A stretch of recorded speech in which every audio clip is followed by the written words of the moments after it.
Hello，各位夜景二維碼嘅觀眾，你哋好啊！我係邦路。嗱，今期嘅賽事咧都係話馬不停蹄㗎啦，因為啱啱先跑完禮拜三嘅谷草野賽啦，嚟緊禮拜六咧喺沙田啊，亦都有咧11場嘅賽事啊，九草以嚟嘅夏令賽咧等緊大家嘅。咁啊，而跟住咧去到7-1啦，即係3日之後啫喎，又跑咯噃。咁所以咧呢一個階段咧都可以話咧就密鑼緊鼓嘅。所以我哋幾位主持啦都唔出嚟做直播啦，咁啊大家咧都專心留喺屋企啦，就度馬種課，希望可以咧喺咁短時間內咧都可以幫大家揾到啲咧心水，幫大家贏錢啦。嗱，今期嘅沙田啊呢個夏令賽事咧，草地就用 B 跑道啦。咁以近期呢個田草嚟講咧，內碟前置優勢咧都真係幾大㗎。所以啦，大家揀馬嘅時候咧，都不妨可以優先留意住一啲咧會守得好位啦，或者有啲前置能力嘅馬啦。嗱，而呢今期啦，我自己嘅心水咧就揀嚟啦第4場啊，一匹咧就都排咗幾好檔位嘅馬，就係11號嘅新力超星啊。呢匹3歲嘅澳洲 PPG 咧喺香港只係跑咗2場嘅啫。咁啊，初出嗰鋪咧就冇乜走勢嘅，沿途咧都係喺後邊跟住翻嘅啫。但係去到上一場咧，嗰個表現咧就都幾突出嘅喎，都幾有進步啊！因為咧佢嗰場咧就排住個外檔啦，咁啊一起步咧，阿田泰安咧都刻意咧就捉住，咁啊留到最後噶啦，然之後咧就攝埋內欄，咁啊逐步慢慢咁樣咧就跟翻個主馬群啦。咁啊，去到直路大概300米度咧，但係前邊咧就重重圍困啊，冇路去啦。咁啊，變咗焗住咧，就由內欄咧就拉翻出去嘅跑道中央咧，再發力去衝啊。咁啊，結果咧就追翻上嚟跑咗個第6。咁你話嗰個即係衝刺力咧，就唔算話特別好強勁、好犀利啊。咁但係見到呢匹馬咧都幾有鬥心啊。咁啊，要移咗出中檔之後咧，就回氣再發力。都能夠咧就撲翻上嚟，咁啊追翻近嗰啲加文法啊呢啲馬啦，咁啊初步見到咧都有啲能力嘅。不過咧以佢咧咁大步咧，因為佢一隻咧就1100磅嘅馬咧，都啲跨步都幾闊嘅。應該咧就唔係一啲咧就係即係純鬥後嘅馬，咁反而咧我就中意佢咧就可能跟前啲啦，或者用一個均速咧喺前邊走咧，應該會更加啱佢嘅。咁而呢一鋪咧抽咗呢個2檔咧，相信咧會幫到佢咧有更加好嘅發揮噶，唔需要可以上一鋪咁樣咧留到咁後去追啊！如果啦可以早段跟喺個中置啦，甚至前少少嘅5-6位度啦，咁啊喺埋邊慳完之後，咁啊靠大步喺前面攬咧，有機會啦可以咧就衝擊下三甲啦，甚至咧爆個半冷噶。預計咧佢就唔會好熱嘅咋，呢隻馬應該咧都會挨住有10倍左右咁，所以咧大家都可以咧就不妨買下啲 QT 或者位置 Q 啊，兼顧埋佢啦。講開呢匹即係新力超星咧，其實佢呢個馬主咧一向都好支持蘇偉賢㗎。咁啊有一匹新力高星啦，咁啊之前當年咧都贏過呢4歲系列嘅其中一關啦。咁啊相信啦蘇偉賢咧都會咧落足心機咧去幫呢個馬主咧就盡快交代嘅。加上啦呢個馬房啦，如果你睇下啦，星期6佢出嗰啲馬咧，都有手馬咧報咗喺度㗎，尤其是啦頭尾場啦，都有2匹咧就配咗潘頓㗎，尤其是尾場嗰匹啦，起專龍啦，都有啲星味嘅。咁睇下啦，呢一隻啦新力超星嘅側身馬啦，會唔會咧都一齊配合馬房攻勢而嚟咯噃？好啦，咁啊今期我嘅介紹啦就講到呢度啦，咁啊將時間交俾下一位主持啦噃。大家好，我係柳仔啦。咁啊，上次咧星期3咧就揀小翅蛋啦。咁啊，輸咗都算啦。佢仲要退埋役喎。咁啊，冇仇報呢啲典型嘅。不過其實佢係跑得差嘅，即係應該要退役嘅，唔好害人啊嘛。即係嗰啲位咧，其實冇咧都好大鑊嘅。咁啊，另外即係我覺得最強嘅對手3個同心，咁啊倒水咁輸咗啦。咁啊，另外木火龍區贏啦。即係有陣時咧，我覺得咧，即係可能嗰個人同你講話唔係啊，呢隻贏緊啊嗰啲咁樣成咧，即係我覺得呢啲你都可以唔信，但係我真係好相信一樣嘢就係信錢，因為你夾硬買到6倍幾咧，你一路都幾廿倍咧，其實呢啲唔係平凡人賭嘅錢嚟嘅，你睇下回臨尾仲要回到11倍添，咁啊係咯，咁啊過去啦，咁啊另外希偉森啦、周俊樂、田偷啊嗰日就有意外啦，咁啊四季醒就拜拜咗啦。咁啊希偉森尋日做完手術嘅，以我所知，咁啊快啲好翻啦，希望佢。咁啊周俊樂就其實佢係跑得嘅，不過就咁啱呢兩日停賽。咁啊田偷嗰日係醫生就唔即係覺得你唞下好過啦，你唔好跑啦咁樣成。咁啊，所以就當休息半日咯，咁樣成。咁啊，講翻今次啦，又跑呢個星期六，咁啊跑完星期六咧，又跑星期二，星期二啊再星期六，我啊睇到個賽期咧就有啲頭暈。咁啊咁啱咧有一隻我都等佢出㗎啦，咁啊都等咗一段時間，即係都3月落地到依家咧3個幾月啦。咁啊就係呢一隻尾場嘅6號美麗星辰。咁啊呢一隻馬咧，係啊，即係大家都見到出生地嗰個位咧，愛爾蘭啦。咁其實佢以前咧，即係喺愛爾蘭嘅時候咧，都係我本研訓練嘅馬嚟嘅。咁啊贏咗一場啦，咁啊所以就夠分咁樣 PP 嚟香港啦。咁其實嗰場馬咧，佢跑得唔差嘅。我暫時未有呢一個資料可以擺到條片上嚟啦。咁啊叫做我睇過一次啦。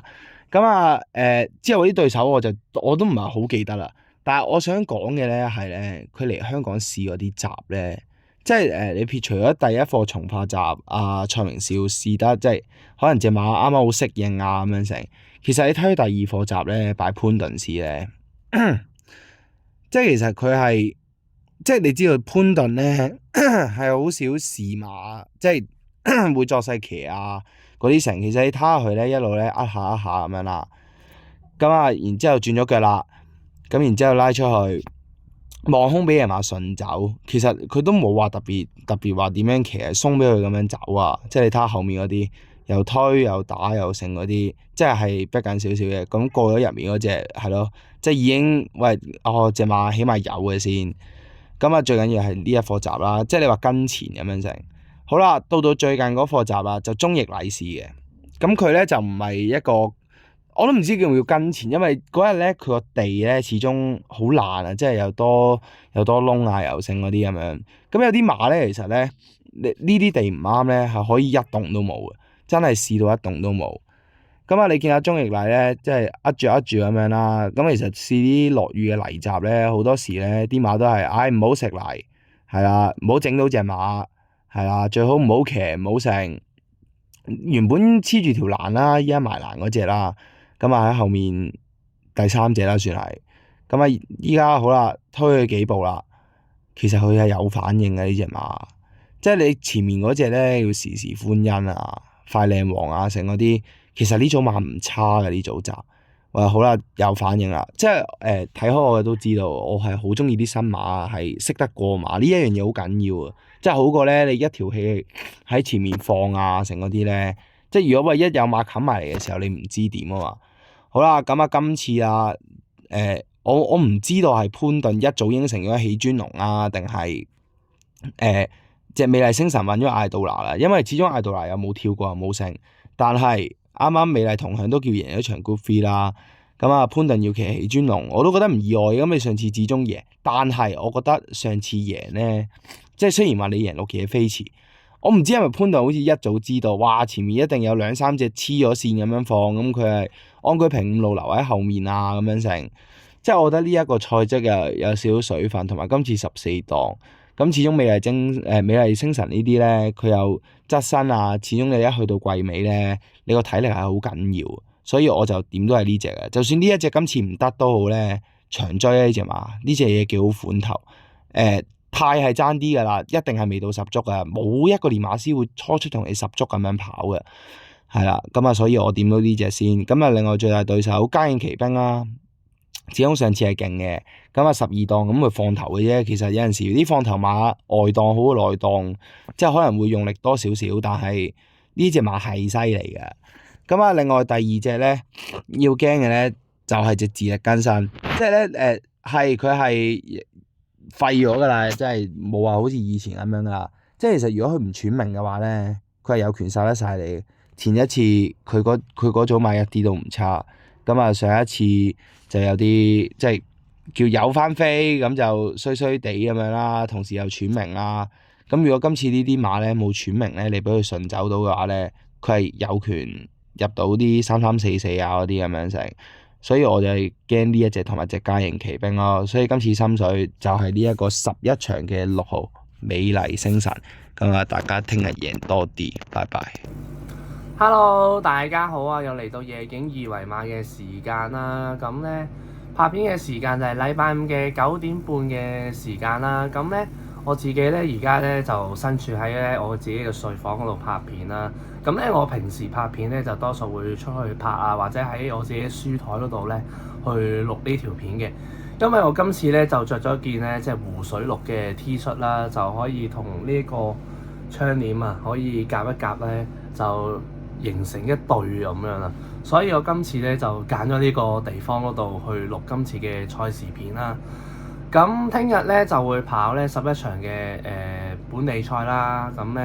咁我自己就喺翻嚟錄呢條片之前咧，即係我睇到咧騎師王咧一面倒嘅，潘頓咧就開1.15啦，咁其他騎師咧就10倍或以上啦。咁我自己覺得咧，聽日咧就係潘頓嘅大搏殺嘅日子啦。咁你睇翻佢星期三騎啲馬咧，其實真係唔算話太多啦。即係撇除咗你騎啲墮馬騎師嗰啲馬之外咧，咁其實佢嗰日嘅坐騎咧唔算話太多。佢好明顯咧，將啲嗰個搏殺嘅日子就留翻喺聽日嗰度嘅。咁尤其是你馬力咧就做118啦，咁好明顯咧。就知道自己咧就不嬲都係做開120，今次又孭埋118咧，咁即係你可能見到大家咧都覺得佢咧嗰個誠意度咧係非常之足夠嘅，咁所以咧就大家都不妨留意下啦。咁我自己咧就都有時怕潘頓嘅，因為你11場佢騎足11場嘅話咧，咁我成日都會覺得一樣嘢就係咧，佢總會有搏失噶嘛，即係。佢唔一定係第一㗎嘛，佢可能跑到2233啊，或者第4咧，都有呢個可能性喺度嘅。咁所以我今次揀嘅場次咧，就諗住搏佢咧，睇下我嗰隻心水咧，睇下可唔可以贏到潘頓嗰啲大熱門啦。即係我會今次揀翻第3場7號嘅青雲龍區啦。咁呢一隻馬咧，其實近呢2鋪咧就轉咗配備之後咧，都有翻啲走勢啦。咁代表住隻青雲龍區佢開始慢慢適應到香港嘅賽事環境啦。咁其實你呢隻馬跑完上次嗰鋪2000米之後，休息咗個月，又上埋從化嗰度，又辣操有登山跑道咧，好明顯咧想谷行隻馬咧，睇下可唔可以加到啲表現啦。咁你留意翻，其實青雲龍區咧，佢喺外地賽績嗰度咧，喺長途咧，佢係贏過嘅，佢贏膠沙地嘅賽程啦。咁相對上，其實佢再報翻2000米咧，我覺得會啱呢隻青雲龍區嗰個跑法啦。咁你呢場對手其實咧，sorry 啊，就係 total 有10隻嘅。即係你話可能大部分啲馬咧，我覺得佢都會搏得太多啦。即係可能你快路又搏得太多，共享富裕又多啦，多巴先生啊、九九圍攻啊，又或者包裝旋風啊、8000財星嗰啲，甚至乎同益線呢一紮馬入邊咧，我覺得咧佢今季搏得咧，似乎都搏得盡晒。我覺得相對上個體力咧，一定係未必夠青雲龍區跑，因為你青雲龍區其實算係一隻側身馬嚟㗎嘛。所以相對上嗰個體力方面咧，都會賺到些少嘅先機喺度嘅。所以咧，我今次咧就會揀翻隻7號嘅青雲龍區介紹俾大家。因為你呢場咧其實就唔用奧爾文啦，就用阿田泰安啦。咁相對上嗰個信心度咧都會有翻些少嘅。雖然佢話星期3嗰日都有少少傷啦，咁佢今次都肯繼續堅持落去，睇下佢可唔可以加到啲表現啦。今次排翻個黃金一檔喺度啦。咁我自己今場預計咧，可能隻包裝旋風或者共享富裕啊，或者九九圍攻咧，應該等前些少走啦。你話呢場6號君子傳承點9咧，我自己就唔係話太信嘅。咁因為你君子傳承過去就係跑咗2場1800，今次就掹2000，跟住有咩馬王飛嘅話咧，我自己就唔係話太信啦，所以我自己咧相對上我寧願揀翻隻青雲龍區，換下啲好分頭，咁反而係最好不過嘅一件事啦。咁雖然你話今次潘頓嗰手馬真係好惡喎，咁唔可以唔要喎，但係即係我純粹上，我會覺得可能君子傳承跑2233咧，我都覺得都唔出奇嘅。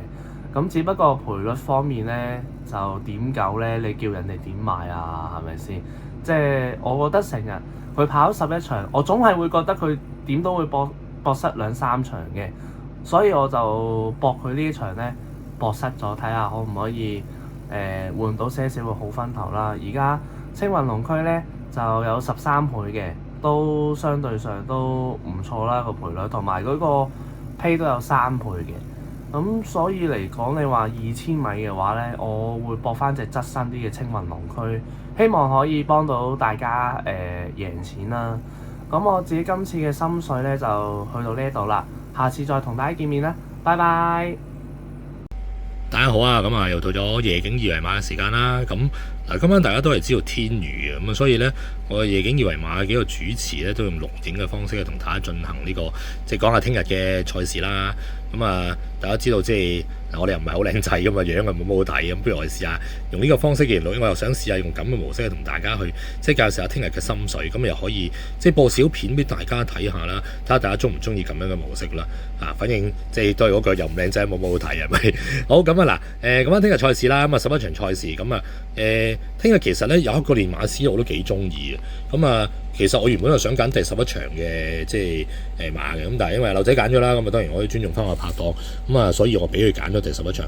咁啊大家我中意邊個練馬師咧？其實就大家見得到咧，4號嘅練馬師蘇偉賢咧，其實聽日咧佢得7隻馬嘅，咁但係咧佢既然咧佢個即係喺4號同埋佢係75蚊咧，咁呢個練馬師我覺得要睇住，加上即係我又特別中意喜尊龍呢隻馬啦，咁啊一陣間講多少少喜尊龍啦，咁啊嗰第6場嘅分析交翻俾劉仔分析，咁我揀翻唔揀尾場揀頭場啦，咁啊頭場咧我都係中意蘇偉賢嘅馬嘅，咁啊嗱依家揀嘅喜尊龍咧都係睇緊，咁我哋睇翻第一場賽事咧就即係5班1400，咁我中意就3號線路萬里，咁啊點解中意呢隻馬咧？咁啊不如大家睇下即係上一場賽事究竟線路萬里佢點樣跑啦？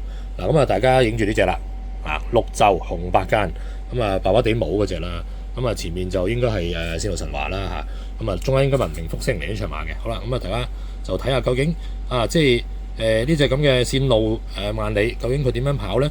佢究竟即係呢場馬嗱佢見到到咧，佢裏面開頭入直路都冇乜位嘅，咁啊前面咧線路神華走甩咗啦。咁啊，跟住咧，其實你見到文明即係黃帽白袖嗰隻喺度追佢啦。咁佢而家出嚟有位之下咧，其實你見到隻線路萬里咧，其實你見到文明復星追幾多咧？其實佢都追幾多。咁即係話其實佢兩隻馬質素唔爭得好遠。咁嗱，見得到呢隻馬咧，即係有少少啲咁多掘掘地長腳咧。咁啊，呢場馬都係即係偏向啲遠遠地嘅，即係少唔係話好快嘅場地進行。好啊，咁啊，大家睇完呢場片啦，嗱咪睇多次個重播，其實就見到佢真係越追越近嘅。好啦，咁我哋講翻馬啦，咁樣咁嗱其實呢隻馬咧，大家見到啦，呢啲就拍賣會馬嚟嘅。咁啊，拍賣會我識咗條片先。咁拍賣會馬咧，其實咧就藤雀士嘅種啦，藤雀士其實咧當年咧即係始終佢喺望族個仔，望族就係當年嘅歐洲嘅外圍海船門冠軍。咁啊，所以咧佢跑黏地特別好。咁嗱，其實咧應該咁講啦，呢隻馬咧其實嗱嚟咗香港咧跑咗咁多次咧，都係1400米最好嘅。嗱，你睇翻啲賽績係嘛？咁啊，1400米即係上季見到一個黏地啦，係嘛？跑第2啦，咁啊上次好地啦，都係跑第3。咁其實佢1400米跑咁多次咧，都係即係1Q 2 P，都係呢個路程。咁亦都咁講，因為藤雀士嘅關係咧，同埋佢有少少即係母系嗰邊咧，都係識跑啲變化場地咧，所以咧佢變化場地咧係特別好嘅。嗱咁啊頭先講我哋因為落雨唔出去啦，咁聽日其實我睇下天文台咧。佢都係即係叫做即係會落雨嘅，尤其是朝頭早嘅時間個霧比較多，到即係下午嘅後期先會有陽光。咁我哋跑4點第一場啦，咁你見到馬會嘅掛牌都仲係好地，咁即係話其實個場地都唔會快到去邊，咁即係對隻線路萬里咧都有啲利嘅。咁啊希望如果聽日再灑多陣雨，對佢仲着數添啦。咁嗱，仲有一樣嘢就係潘頓都好耐冇同蘇偉賢跑馬㗎啦，咁啊突然間今次頭場即刻幫佢騎翻隻線路萬里。始終潘頓都騎過跑第2嘅嗰陣時，都係潘頓騎。咁講真，即係嗱，我哋睇翻少少，我喺跑第2嘅時候，其實佢對啲咩馬咧，其實都幾誇張嘅。咁啊，贏嗰隻咧就係球星啦。咁我哋再咁講，嗰陣時佢喺容天鵬馬房啦。咁你見到咧，佢贏嘅咧佢贏啊球星贏佢啦，咁啊球星大家知佢幾多分啦？佢贏咩？爭強、博愛先鋒、快將神州幕、一起美麗同埋幸運芙蓉、富裕君子，喂，全部都係有頭馬見面嘅馬嚟嘅。咁你諗下，如果佢既然喺4班都可以有咁嘅能力，咁我想問點解5班佢冇能力贏呢？就算佢有什麼傷病過，都唔應該隻5班馬。咁所以咧，聽日咧，如果蘇慧賢成手嚟嘅話咧，我哋叫起個頭攬咧，而家可能4倍啦，臨場落到30零蚊啦，咁都差似呢個馬房嘅出擊嘅信號嚟嘅。咁所以揀翻第一場3號線路慢嚟俾大家參考。咁大家都知道錄影我都會講多隻啦。咁講少少，其實好簡單嘅啫。起專龍係啦。起專龍其實講2個 point 就得㗎啦。第一個 point 就係上場嘅綠野飛馳。上場綠野飛馳啱啱呢個禮拜都係輸少少啫，喺3班。咁坦白講，如果擺綠野飛馳喺呢度，都係大熱門10幾蚊嘅啫。咁既然即係如果綠野飛馳擠到大熱門，點解佢唔係大熱門咧？甚至佢點解唔會好熱咧？咁呢個其一。其二咧就係佢上2次咧都係1分21秒樓下贏馬。咁咩1分20秒樓下係即係1分21秒樓下係咩嘅概念咧？喺馬會嘅官方網頁咧，級制賽嘅標準時間咧都係1分21秒頭嘅啫。咁你諗下，佢開一個即係級制賽嘅即係快過級制賽嘅標準時間贏馬，咁你諗下呢隻馬嘅能力去到邊啊？14檔我都唔驚㗎，即係坦白講仲好啲。咁你大家覺得外檔分咗幾蚊仲好。希望睇下有冇機會同阿女仔搭條 Q 啦。所以聽日咧就即係我自己中意1場3號嘅仙道神華之餘咧，睇下可唔可以尾場都要埋隻起專龍睇下中間會唔會夾埋啲蘇慧賢嗰啲買練馬獅王之外，就可以即係可能買條 Win 3穿7或者4穿11咁樣，希望即係都可以喺暑假之前即係靠蘇慧賢呢個馬房就執啲暑假使費啦。下次嘅即係節目時間再同大家再傾下馬啦。希望6月30號就唔好咁落雨啦，希望會好天咁係可以同大家喺即係出邊好靚嘅夜景之後再講馬啦。大家聽日贏多啲，下集再見啦。各位朋友大家好啊，歡迎收睇夜景二維碼㗎。由於咧跑禮拜6，咁所有咧兄弟們咧就決定咧今次咧都係錄播嘅。錄播其實冇問題嘅，都好嘅咁就即係多啲時間諗咁就今次咧就係禮拜6跑馬㗎，就跑禮拜6，咁就黃昏馬啦，亦都係6月份嘅最後一次嘅賽日嚟嘅，6月28號即係聽日啦。咁將會跑11場嘅比賽嘅，當中有9場草地賽啦，同埋2場泥地賽，2場泥地跑得嚟，亦都係今季最後嘅2場泥地賽嚟㗎啦。所以咧，擅長跑泥地嘅馬咧，一定冇辦法㗎啦，一定要全力以赴㗎啦如果唔係咧，就要等下一季先得㗎啦。今次咧個杯賽場合咧就係第8場就係第8場嘅皮亞士紀念挑戰杯。咁就皮亞士紀念挑戰杯，其實呢個杯賽係幾值得大家去留意㗎咁就呢個杯賽咧，以前咧就經常咧都會喺主席賽馬日嗰度舉行嘅，因為咧即係皮亞士咧就係老皮亞士就係以前之前咧就做過香港賽馬會主席嘅，咁所以咧咁就好多時咧皮亞士呢個紀念挑戰杯都會喺主席賽馬舉行，通常喺第一場添嘅。咁但係咧即係佢近年咧個時間咧就有啲變動。舊年係6月份，今年咧都喺6月份，就唔係喺7月份嘅主席賽馬日嘅。講起皮亞士紀念挑戰杯，你話佢歷史係咪好耐？又唔係喎，佢1948年咧首次舉行，咁都唔夠100年啦，係咪啊？其實最重要係乜嘢咧？就係講明咧，就係叫皮亞士紀念挑戰杯啊嘛。咁就係呢一個就係要紀念呢個前香港賽馬會主席皮亞士。佢喺1941年嘅時候，1941年嗰陣時咧就係日軍即係侵華啦，咁亦都係入侵香港啦。嗰陣時3年0 8個月咁樣，咁就為咗抵抗日軍侵略嘅時候咧，佢就喺北角嘅發電廠保衛戰裏面咧，就係披甲上陣，喂唔係騎師嗰種披甲上陣，係真係揸槍走去上陣。馬會主席佢當時都連同咧幾位當時嘅外國嘅香港都算係名流㗎，算係啲上流人士一齊走去打仗保衛香港。咁但係好可惜咧，就係喺抵抗日軍嘅時候咧，佢就係即係犧牲咗㗎，為香港捐軀。所以咧就好值得即係大家去紀念呢位皮亞士先生㗎。咁而另外咧，皮亞士咧亦都曾經咧係致力於改善呢個跑馬地馬場嘅賽馬嘅。咁亦都係主張提供啲土地去俾呢個馬匹作休息之用㗎。咁促成呢個雙魚河嘅嗰個俱樂部嘅落成嘅。咁就喺2018至2019年度馬季開始啦，皮亞士紀念杯咧同時間亦都係為咗紀念咧佢個仔皮亞士個仔即係小皮亞士而舉行嘅。咁其實咧即係講翻開皮亞士同埋皮亞士個仔啦，都係一樣咧熱愛賽馬嘅。而皮亞士個仔咧就曾經喺海內海外咧擔任育馬者同埋馬主咧長達80年咁耐嘅。咁所以咧呢個紀念杯咧都係即係值得嗰個背景咧都係好值得大家去留意嘅。好啦，咁今次咧日馬咧就跑11場嘅，我就揀嚟第9場就係3號嘉應晉升。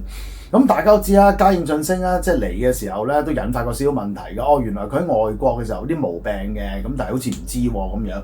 咁但係 anyway 啦，大家咧即係最留意同埋最為人所知嘅就係嘉應晉升咧係嘉應高升嘅同母細佬嚟㗎嘛，係咪？嗱，其實隻馬咧唔算太差嘅，唔係嗱，當然啦，即係我哋又唔需要即係盲目相信話，即係同父同母或者係同父系或者係同母就一定得嘅，咁唔一定係咁樣。但係其實咧，嘉應晉升當然啦，佢又冇嘉應高升嘅成就，就往後先知。但係其實咧，佢嘅走勢又唔算太差。嗱，呢匹3歲馬今季跑過2次，佢初出嗰場咧就跑咗包尾翻嚟，上場咧就初跑呢個田草1400。咁排個外檔嘅，排個11檔，跟住咧就初配單邊眼罩，但係出閘之後咧隻馬夠快嘅，頭段咧走咗2碟第2位，排外檔佢要耗力上前走咗2碟第2位，跟住咧進一步加速喺前面放領先，咁就頭3段步速仲要快嘅，早段耗力再加上步速快，但係咧末段咧只係抵擋唔住，做好自己嘅衝刺跑第2，但係可以拋甩後面第3名嘅馬匹，其實佢第2名嘅水準唔低嘅。早前咧佢試閘咧排個8檔出閘之後嘭一聲就喺前面放，而且都可以一放到底贏4個馬位嘅。嗱，3歲馬咧更進一步就唔奇啦，佢又冇嘉應高升嘅成就，就唔需要因為佢係嘉應又唔需要刻意同嘉應高升嚟比。佢雖然係同嘉應高升係同母弟弟，但係都唔需要因為咁樣咧而過分高估。但係問題係乜嘢咧？就係依家佢4班啫嘛，嘉應晉升係4班啫嘛。佢做唔做到嘉應高升唔知，但係喺4班要贏嘅話咧，應該冇問題嘅。咁所以咧，我就揀第9場嘅3號嘉應晉升啦。咁記得跑11場嘅關係咁第一場4點鐘開跑啦，尾場晏少少嘅咁其實咧密鑼緊鼓跑完禮拜6之後咧，好快就會到7月1號嘅禮拜2嗰個香港共慶回歸賽馬㗎。咁所以大家咧做多啲功課啦。咁希望大家贏多啲可以咧再接再厲咁就下次節目時間再見啦，拜拜。